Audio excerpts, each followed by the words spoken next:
Well, good morning. Good to see everybody. Welcome to Wednesday and another week of talking of how to care for others in our support network, right? Invest in them so that they are able to be attentive and ready to go for us. It's been good to be stacking these layers and words throughout the whole month. So if you remember back to the first week, we're talking about being effective and attentive as listeners.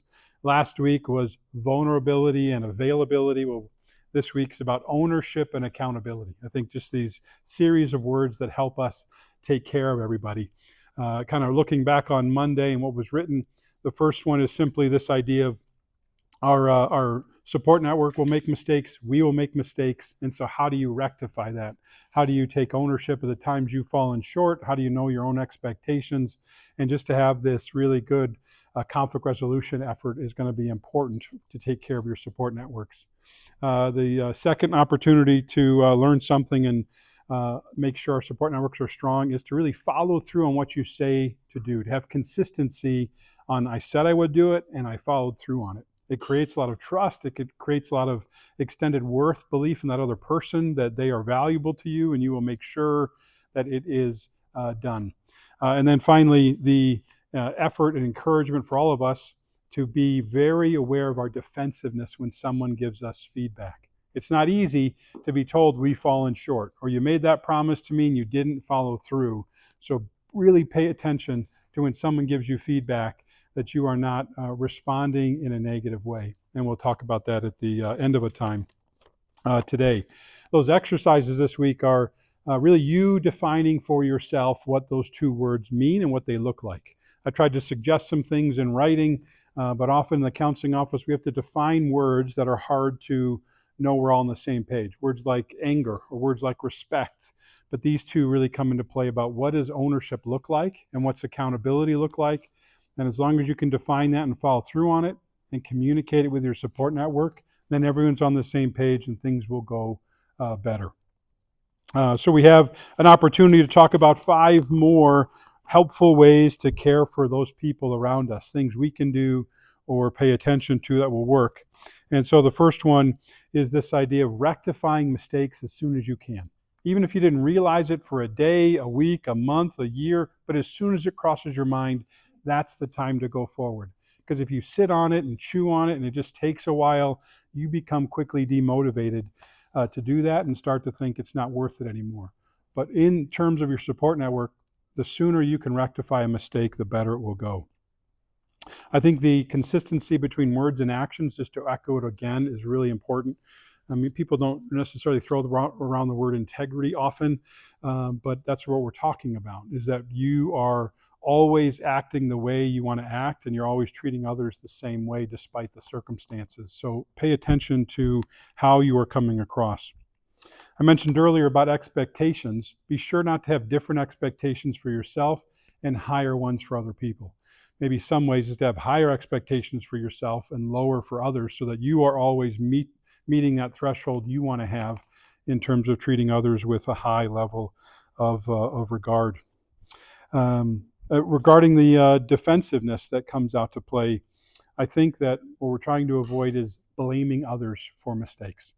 That when you don't have to shift the focus or get all flustered and say, well, if you hadn't done that, I wouldn't have done this. Like, can you avoid going over that cliff? Can you find ways to respond differently? And finally, I think a good way to really respond well to people is to give them permission to tell you when you've done something wrong, to offer and be open to that feedback, to point it out to them. They feel empowered, they feel like they can approach you. And the more that happens, actually, the less defensive you are because it's a part of normalcy, a part of normal interactions and discussions. So those comments bring us to a couple of our questions. Maybe one's easier than the other, but if you think about any mistakes you make, whether they're mild, moderate, or severe, how do you respond to those mistakes? Like, what helps you to feel better about that mistake and move forward? What do you have to do to feel better? No matter what type of mistake it is, small, medium, or large. What do you do to feel better about it? Apologies help with? Yeah. So direct acknowledgement of something and speaking to them directly. Yeah. Yeah, it's a good version of ownership and accountability. Any other methods you guys use when you make a mistake and how you try and rectify it or make it right? And those really are getting to two really good interpersonal skills: to pay attention to yourself and to kind of read the body language or the actual language of the people around you when you've fallen short. And then that other skill is that skill of apology, to be able to go back and be humble and admit something.